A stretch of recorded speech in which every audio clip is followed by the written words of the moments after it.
On March 27, 1915, New York City health officials quarantined the 45-year-old woman known as Typhoid Mary for the second time after linking her to another typhoid fever outbreak.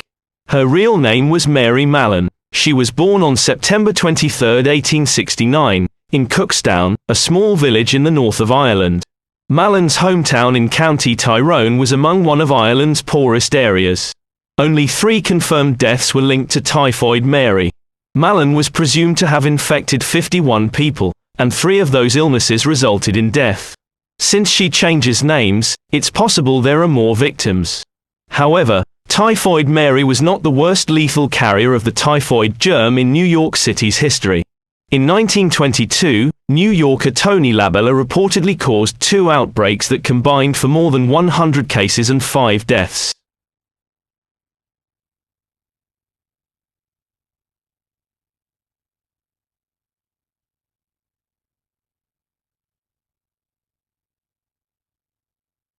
She emigrated from Ireland as a teenager. Mallon traveled by herself to start a new life in the United States in 1883. The teenager moved in with her aunt and uncle in New York City, and even as an adult Mallon never lost her Irish accent. Although she harbored the extremely contagious typhoid bacteria, Mallon never demonstrated any of its symptoms. Immune to the disease herself, Mallon was the first person in the US identified as an asymptomatic carrier of the pathogen. She denied ever having been sick with the disease, and it is likely she never knew she had it, suffering only a mild flu-like episode. She spread disease as a cook for affluent families. Like many single women who emigrated from Ireland, Mallon found work in America as a domestic servant. Perhaps fitting given her birth in a hamlet named Cookstown, she proved adept in the kitchen and cooked for some of New York City's most elite families. A sanitary engineer tracked down Typhoid Mary. In summer of 1906, members of a wealthy banker household contracted typhoid fever while vacationing in Long Island's Oyster Bay, a prestigious playground of New York's rich and famous and home to Theodore Roosevelt's summer White House. Typhoid fever was viewed as a disease of the crowded slums, associated with poverty and the lack of basic sanitation. Concerned that the outbreak would prevent him from leasing out his summer house again, the landlord hired a freelance sanitary engineer for investigation. The investigator found the cause: Mallon, the cook who had worked there weeks before the outbreak. He researched Mallon's employment history and found that 7 families for whom she had cooked since 1900 had reported cases of typhoid fever. A combination of peach ice cream and Mallon's poor hand washing likely sparked typhoid fever outbreaks. Mallon likely passed along typhoid germs by failing to vigorously scrub her hands before handling food. However, the high temperatures necessary to cook food would have killed the bacteria, so how could Mallon have transferred the germs? The answer is in one of Mallon's most popular desserts: ice cream with raw peaches cut up and frozen in it. 8. William Randolph Hart may have bankrolled Typhoid Mary's suit for freedom.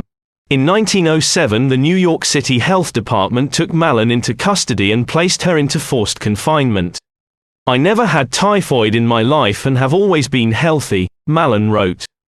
"Why should I be banished like a leper and compelled to live in solitary confinement with only a dog for a companion?" Armed with test results from a private laboratory that came up negative, Mallon in 1909 sued the health department for her freedom, but the New York Supreme Court denied her petition. In 1910, new health commissioner agreed to release Mallon if she pledged never to work as a cook again. She broke her promise to stay out of the.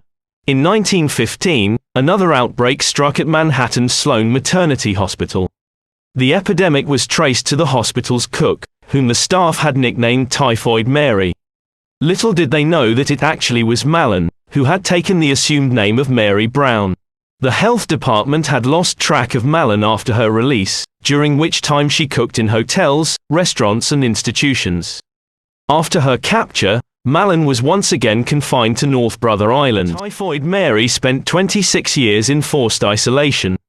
After her second apprehension, Mallon spent the last 23 years of her life in forced isolation. Although hundreds, if not thousands, of asymptomatic carriers who had been identified walked the sidewalks of New York freely, Typhoid Mary was the only one exiled. She was fated to cook only for herself until her death on November 11, 1938. Mary Mallon has the distinction of being the first typhoid carrier to be identified and charted in North America. She refused to cooperate with health authorities, withheld information about her past, and used different pseudonyms when she changed cities. 3 deaths have been definitively attributed to her, with estimates running as high as 50. But why Mary? Tony Labella was also a carrier who is responsible for infecting 122 people, including 5 deaths. Mary Mallon attracted so much media attention that in a 1908 issue of the Journal of the American Medical Association she was called Typhoid Mary. She was reputed to have said that she did not see the necessity of washing her hands. Mallon became a minor celebrity, and was interviewed by journalists, who were forbidden to accept even a glass of water from her. Mary Mallon died on November 11, 1938, of pneumonia at age 69. An autopsy found evidence of live typhoid bacteria in her gallbladder. Mallon's body was cremated, and her ashes were buried at St. Raymond's Cemetery in the Bronx. It is not known exactly how many people were infected or died as a result of Mary Mallon. Other typhoid fever carriers broke public health agreements to no longer work in the food service industry, and were not so much as fined, let alone confined.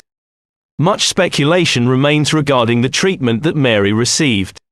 This is the Brother Island now, where Mary spent the rest of her life quarantined there. The island now is abandoned place since 1963 and public access is not permitted. So, is Mary as a villain or a victim?